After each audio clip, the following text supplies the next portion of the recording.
昨中国商务部雄雄宣布，讲要针对欧美、日本、和台湾进口的塑胶原料自甲醛反倾销来立案调查哦。经济部是表示，讲这款塑胶原料占台湾外销市场的60%，大约是47000吨，产值是7900万的美金哦。未来会来协助台湾的业者来分散市场，卖协助因来进行转型。520总统就职前一天，中国商务部19号雄雄宣布，要对原产地欧盟、美国、日本甲台湾进口的强自甲醛进行反倾销的调查，一定明年519前结束调查。这届产业损害调查期是为2021年的1月7日，一直到2023年12月31。这个时候呢，那么放出这个东西，有点也是配合，就是说是一种按照邓小平以前说的，就是两手并进吧，这样子。就是说各种的手段一起并用，那么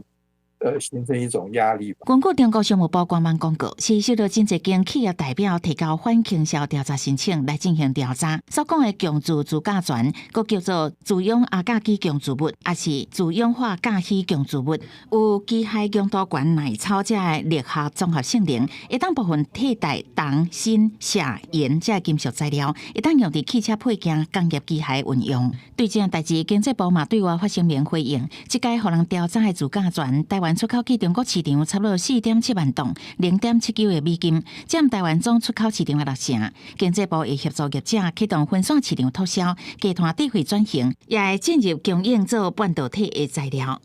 找其他的应用市场，然后找其他的应用的一个产品去分散掉这个风险嘛，哈。不过这个对产业来讲的话，短期内要去做这种转向都不是一个很容易的工作。万一调查属实，那我方现在如果说这个指控是不实的，我们怎么上诉，然后怎么去救济这样的一个产业？若是去互这届反倾销调查业者甲经受影响有偌济，也有待就化工会统计。经济部讲，因为瓦金的出口竞争对手拢面临反倾销税，也是反倾销的调查，所以会持续关心后续的发展，也伫今年下半年启动新兴市场拓销工作。